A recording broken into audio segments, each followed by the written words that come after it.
موضوع ہے بیویوں کے شوہروں پر حقوق۔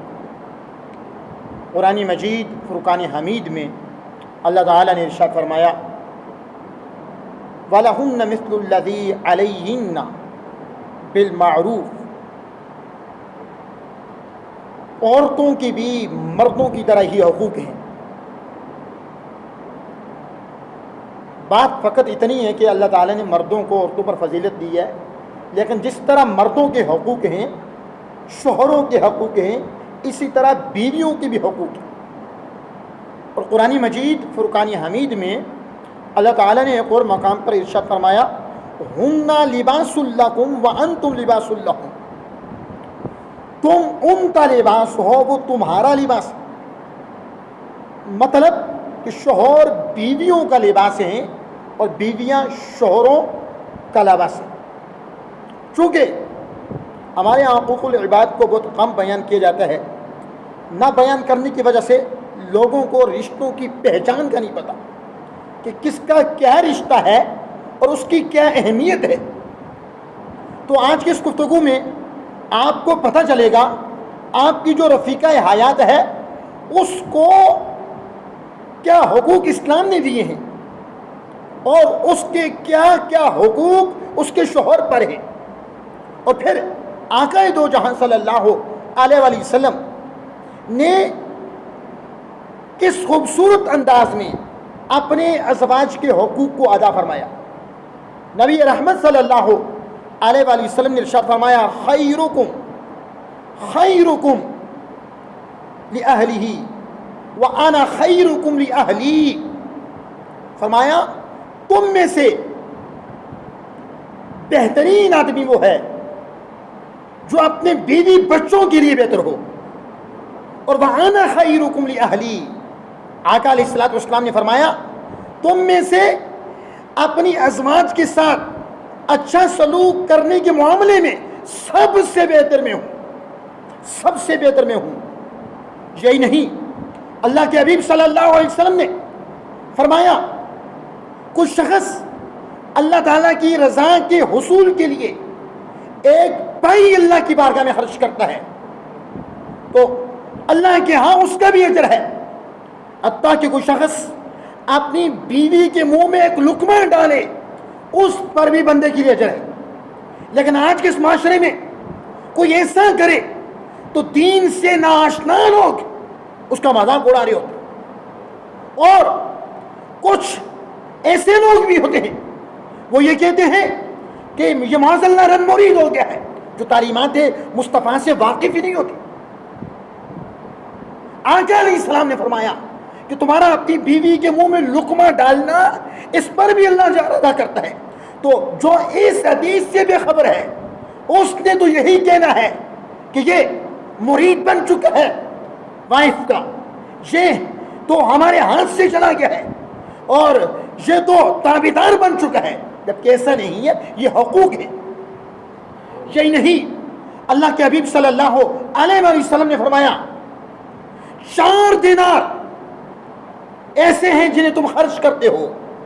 ایک دینار وہ ہے جسے تم اللہ کی راہ میں خرچ کرتے ہو، مسجد میں دیتے ہو، مدرسے میں دیتے ہو، کسی کنویں کے لیے دیتے ہو، کسی اور جہت کے اعتبار سے تم اللہ کی بارگاہ میں دیتے ہو۔ ایک دینار وہ ہے، ایک دینار وہ ہے جو تم غلام آزاد کرنے کے لیے دیتے ہو۔ فرمایا ایک دینار وہ ہے جو تم کسی مسکین پہ صدقہ کرتے ہو، اور ایک دینار وہ ہے جو تم اپنی بیوی بچوں پہ خرچ کرتے ہو۔ فرمایا ان میں سے سب سے زیادہ اجر اس دینار کا ہے جو تم اپنی بیوی بچوں پہ خرچ کرتے ہو۔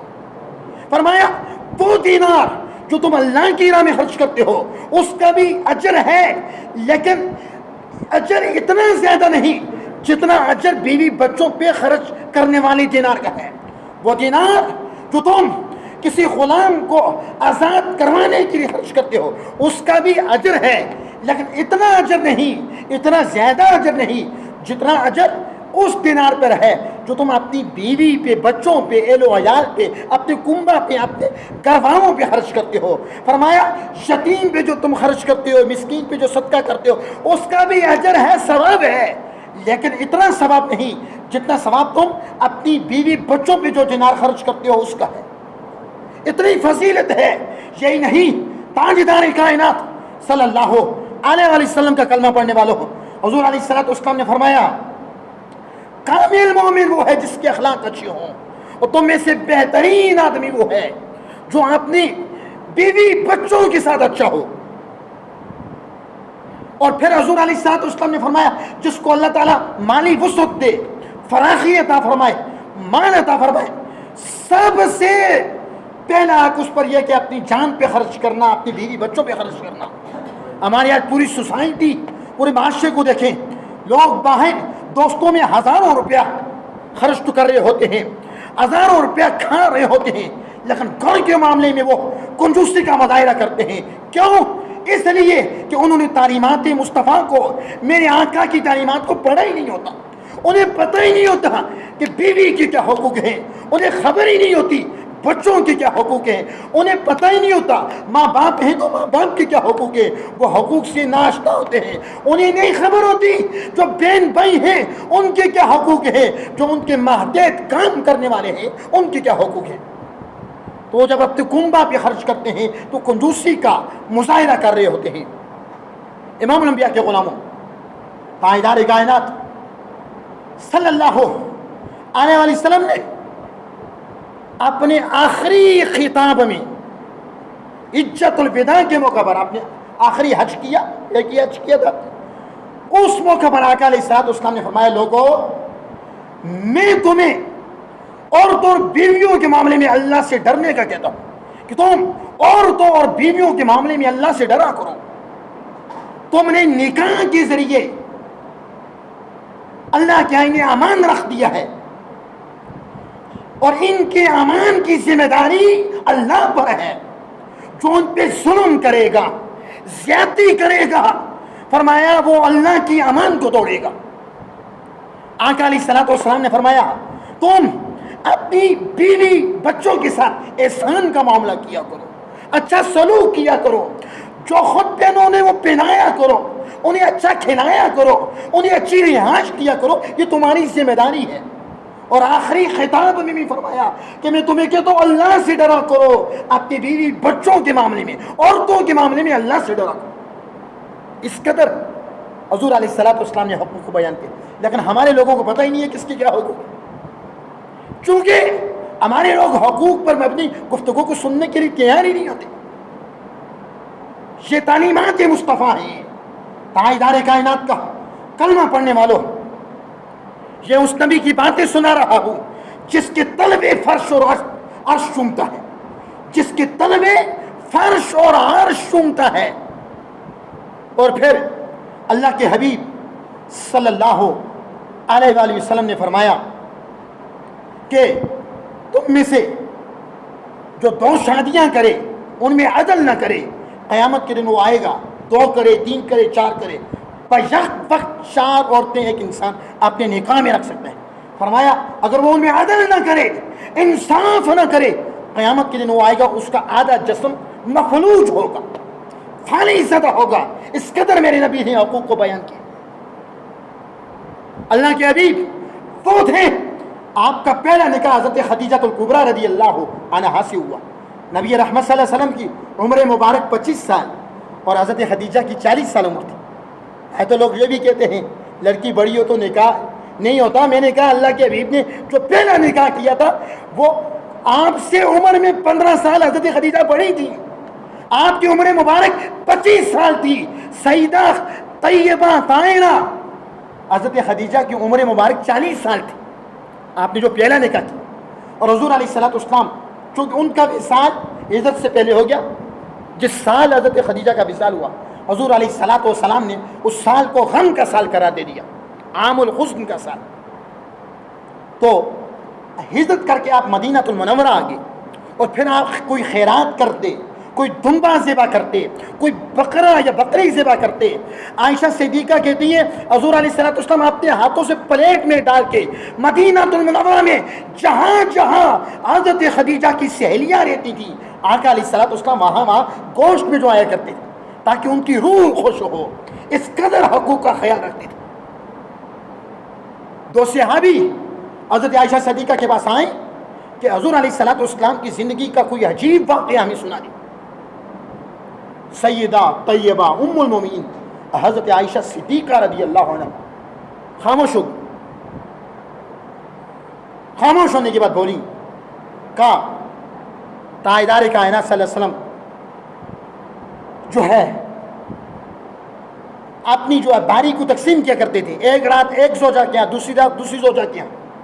ایک بار ایسا ہوا آقا علیہ الصلوۃ والسلام میرے بستر پر آئی، تشریف فرما ہوئے، قیام فرما ہوئے، اور حضور علیہ الصلوۃ والسلام نے وہ عبادت کی راتوں میں سے کوئی بڑی رات تھی، مجھ سے کہا، عائشہ صدیقہ زوجہ رسول کہتی ہیں، اللہ کے حبیب نے مجھ سے فرمایا اگر تم اجازت دیتی ہو تو آج رات میں اللہ کی عبادت کر لو.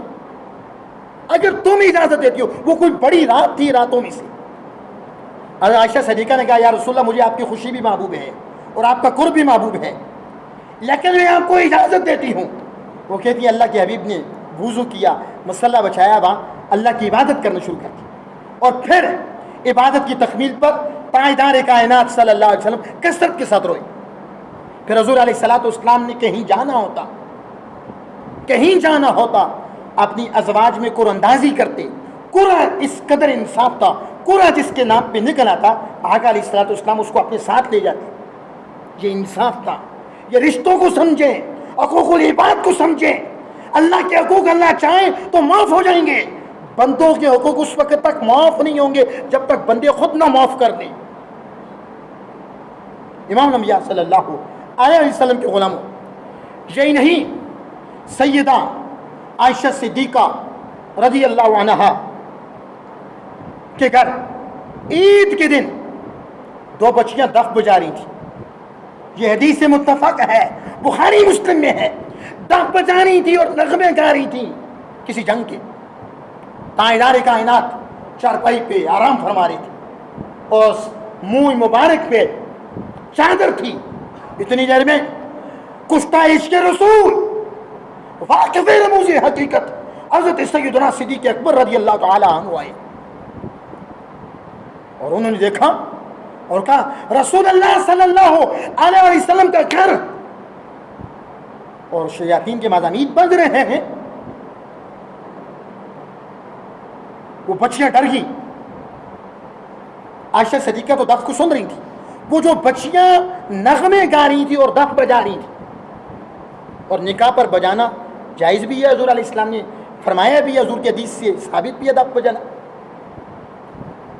تو وہ ڈر گئی. تاجدار کائنات بخاری مسلم میں آیا، آپ نے چہرے سے چادر کو اٹھایا، فرمایا ابو بکر عید کا دن ہے، اور قوم کا عید کا دن ہوتا ہے، یہ ہماری عید کا دن ہے، ان بچیوں کو بچانے دو، بچانے دو ان بچیوں کو. کیوں؟ آپ کی زوجہ محترمہ سن رہی تھی. اس قدر آپ نے جذبات اور احساس کا خیال رکھا. لیکن ہماری گھریلو زندگی میں کیسا ہوتا ذرا غور کریں. کس قدر لوگ سخت مزاج ہوتے ہیں اور کس قدر گھر میں معتبر بنے ہوتے ہیں کہ میں نے تاجدار کائنات صلی اللہ علیہ وسلم جب گھر میں ہوتے آقا علیہ الصلوۃ والسلام گھروں کے کام کاج میں حصہ لیتے تھے. لیکن آج کا شوہر گھر میں کوئی چھوٹا سا کام کر لے تو اس کی شوہریت میں کمی آ جائے گی. یہ سمجھتا ہے اس کی عزت میں کمی آ جائے گی. تاجدار کائنات سے بڑھ کے عزت والا نہ کسی ماں نے جنا تھا نہ چلے گی. مصطفیٰ سے بڑھ کے عزت والا کوئی نہیں. ان کی زندگی ہمارے لیے بہترین نمونہ ہے. ہمیں چاہیے ہے اپنی زندگی مصطفیٰ کی زندگی کے مطابق گزاریں. سیدہ عائشہ صدیقہ رضی اللہ عنہا فرماتی ہیں مسجد نبوی میں جنگی مشقیں ہو رہی تھیں، کرتب دکھا رہے تھے حبشی لوگ. آقا علیہ الصلوۃ والسلام میرے حجرہ میں تھے. حضور نے مجھے اپنی چادر میں لپیٹا اور مجھے پیٹھ سے پیچھے کیا، اور حضور بھی دیکھتے رہے. ان جنگی مشقوں کو میں بھی دیکھتی رہی. حبشی لوگ جنگی مشقیں کر رہے تھے مسجد نبوی میں، اور میں نے اپنا جو ہے وزن حضور کے اس پر کاندھے پہ رکھا ہوا تھا. جس وقت تک میں رنج نہیں کی ان کو دیکھنے سے، جنگی مشقوں کو، اس کرتب کو، آقا علیہ السلام نے اپنا کاندھا نہیں ہٹایا. اس قدر حقوق کا میرے نبی خیال رکھا کرتے تھے. یہی نہیں امام الانبیاء صلی اللہ علیہ وسلم کے غلاموں، حضور علیہ الصلوۃ والسلام کے پڑوس میں ایک بڑا اچھا کوک رہتا تھا. بات کو سمجھے؟ باورچی، اچھا کھانا پکانے والا، فارسی تھا، ایرانی تھا وہ. اس نے ایک دن اچھا سالن بنایا. یہ رشتے آپ کو میں سمجھا رہا ہوں، شاید اس سے پہلے آپ کو یہ باتیں سننے کو نہ ملی ہیں، سنیں، ان پہ عمل کریں. اس نے اچھا سالن بنایا. اللہ کے حبیب کی دعوت کی کہ آپ آئیں، میں نے اچھا سالن بنایا ہے اور آئیں، دعوت آپ کی، اور آ کے ہمارے گھر کھانا کھائیں. اب دعوت کو قبول کرنا سنت ہے، حتیٰ کہ نفلی روزہ بھی رکھا ہو، کوئی دعوت دے تو دعوت کو قبول کر لیں، نفلی روزے کی قضا کر لیں، شرعی مسئلہ ہے، سنت رسول ہے. آقا علیہ الصلوۃ والسلام نے اس کوک سے کہا، پڑوسی سے کہا، عائشہ کو بھی دعوت ہے، اپنی زوجہ کے بارے میں کہا. اس نے کہا قال لا، عائشہ صدیقہ کے لیے نہیں ہے، آپ کے لیے ہے. حضور علیہ الصلوۃ والسلام نے فرمایا عائشہ صدیقہ کے لیے نہیں تو میں محمد مصطفیٰ بھی نہیں آؤں گا. رشتوں کو سمجھے امام الانبیاء کے غلاموں. تاجدار کائنات صلی اللہ علیہ وسلم سے اس بندے نے، اس کوک نے دوسری بار کہا آئیں میرے گھر کھانا تیار ہے، کھانا کھا لیں، دعوت ہے، اچھا سالن بنایا ہے. آقا علیہ السلام نے فرمایا میری سوچا عائشہ صدیقہ کے لیے بھی ہے. اس نے کہا قال لا، نہیں، ان کو دعوت نہیں، آپ کو دعوت ہے، اور بغیر دعوت کے کسی کے گھر جانا بھی نہیں چاہیے. جو جائیں اور اس کی بے عزتی ہو وہ خود ذمہ دار ہے. بغیر دعوت کے کسی کے نہیں جانا چاہیے. اس نے کہا یا رسول اللہ عائشہ صدیقہ کو نہیں، آپ کو دعوت ہے. اللہ کے حبیب نے فرمایا عائشہ کو دعوت نہیں تو میں بھی نہیں آ رہا ہوں. دوسری بار بھی یہ کہہ دیا. اس نے تیسری بار کہا آئیں میرے گھر کھانا تیار ہے، کھانا کھاتے ہیں، دعوت ہے. حضور علیہ الصلوۃ والسلام نے پھر اشارہ کیا عائشہ کو بھی ہے. اس نے کہا قال نعم، ہاں انہیں بھی ہے. تب حضور علیہ الصلوۃ والسلام اور ام المومنین حضرت عائشہ صدیقہ رضی اللہ تعالی عنہا اس کے گھر دعوت پہ چلے گئے. اس قدر رشتوں کا خیال رکھا، اس قدر. ایک اور بات آپ کو بتاؤں، میں نے کہا نا ہمارے لوگ بڑے معتبر بنے ہوتے ہیں، بڑے باروب میں گھر میں ہوتے ہیں، بڑے باروب میں ہوتے ہیں، لیکن تاجدار کائنات سے بڑا کوئی باروب بھی نہیں تھا، کوئی ان سے بڑھ کے عزت والا بھی نہیں تھا. کوئی دعویٰ کرے کروڑوں بار کرے، ہمارے دل کبھی بھی نہیں مانے گے. ایک موقع پر اللہ کے حبیب اور صحابہ اور عائشہ صدیقہ کہیں جا رہے تھے، صحابہ آگے نکل گئے، صحابہ آگے نکل گئے. تاجدار کائنات نے اور حضرت عائشہ نے دوڑ لگا دی. رشتوں کو سمجھے، تاجدار کائنات نے اور عائشہ صدیقہ نے دوڑ لگا دی. حضرت عائشہ صدیقہ ان دنوں دبلی تھی اور دوڑ میں اللہ کے حبیب سے آگے نکل گئی، دوڑ میں اللہ کے حبیب سے آگے نکل گئی اور کہا میں جیت گئی ہوں. پھر ایک زمانہ آیا، پھر صحابہ بھی تھے، عائشہ صدیقہ اور تاجدار کائنات بھی تھے. اب پھر صحابہ کچھ آگے نکل گئے. یہ دونوں چونکہ امتی اور نبی کا رشتہ تو تھا ہی، لیکن اس سے اگر میاں بیوی کا رشتہ بھی تھا، شوہر وائف کا، وہ آگے نکل گئے. پھر کہا دوڑ لگا دیں. تاجدار کائنات نے اور آقا علیہ السلام نے پھر دوڑ لگے. آن ریکارڈ یہ بات کر رہا ہوں، اور کوئی رد کرے تو چیلنج ہے میرے اس کو، میرے پاس اس کے حوالے موجود ہے اور میں کتب سے نکال کے بتا سکتا ہوں. کوئی اپنی جہالت کی بنیاد پہ رد کرے تو اس کو بتا سکتا ہوں. چونکہ کوئی بات ہم جب کہتے ہیں کہ اللہ کے حبیب نے فرمایا، وہ اللہ کے حبیب نے فرمائی ہوتی ہے، تحقیق کے ساتھ کہتے ہیں. ایسے جو زبان پہ چڑھ جائے وہ نہیں کہتے، جو کتب میں لکھا تو وہی بتاتے ہیں. اب پھر دوبارہ دوڑ لگائی، اللہ کے حبیب آگے نکل گئے، عائشہ صدیقہ پیچھے رہ گئی. اللہ کے حبیب نے فرمایا یہ اس دوڑ کا بدلہ ہے جس دوڑ میں تم مجھ سے آگے نکل گئی. یہ محبتوں کے رشتے تھے، یہ محبتوں کے تبادلے تھے. یہ اللہ کے حبیب سے بڑا کوئی انسان ہے نہیں ہے. انہوں نے دوڑ لگائی. حدیث پاک میں آیا یہی نہیں، حدیث پاک میں آیا کہ کوئی ایسا کام اللہ کے درجہ قبولیت کو نہیں پہنچتا جس میں اللہ کا ذکر نہ ہو، وہ فضول ہے، سوائے 4 کاموں کے. ان میں سے پہلا کام یہ ہے کسی کا اپنی اہلیہ کے ساتھ لاڈو پیار سے کھیلنا. فرمایا یہ مقبول عمل ہے، یہ مقبول عمل ہے. فرمایا اس رشتہ نکاح کو تم سمجھو. اس کو اللہ تعالیٰ نے ان نکاح، حضور نے ان نکاح نصف الدین کہا. فرمایا جس نے نکاح کیا اس نے اپنا آدھا دین مکمل کر لیا. فَلْيَتَّقِ اللَّهَ نِصْفَ الْبَاقِي، باقی آدھے دین کے بارے میں وہ اللہ سے ڈرے. ان سے نکاح کی وجہ سے فرمایا تمہاری نظروں میں حیا آ گیا، نظروں نگاہیں چوک کی، نظروں میں ادب آ گیا، حیا آ گیا، تم گناہ سے رک گئے ہو. پھر فرمایا اس کے سلوک سے پیش آؤ، اس کے سلوک سے پیش آؤ. یہی نہیں، ایک اور بات جس سے اللہ کے حبیب ناراض ہو جائیں وہ نہ دنیا میں کامیاب ہوتا نہ آخرت میں.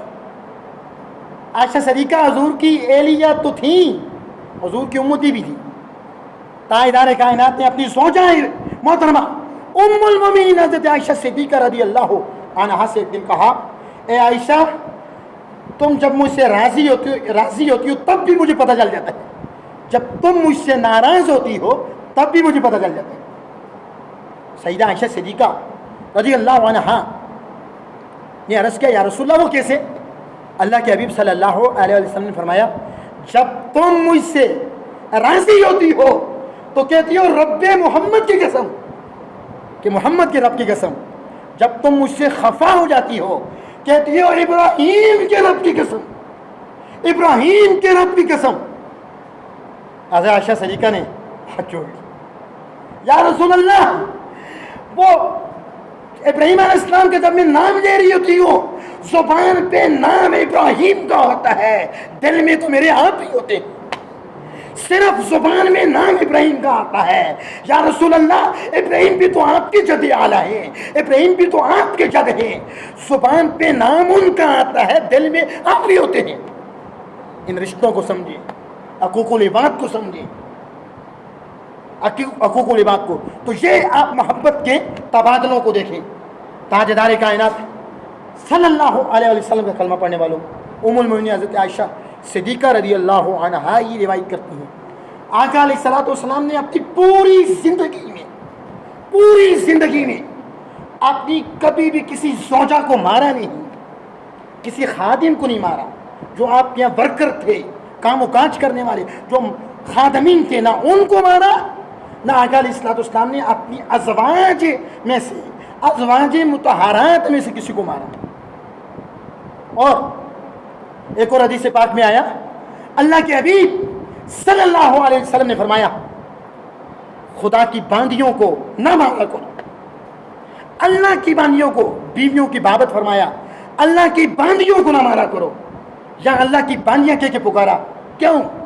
فرمایا تم طاقتور ہو، وہ تمہارے مقابلے میں کمزور ہے، تمہارا اللہ کی باندیوں کو مارنا یہ اچھا نہیں ہے. اللہ کے حبیب نے تو کبھی نہیں مارا، اللہ کے حبیب نے تو کبھی اجازت نہیں دی.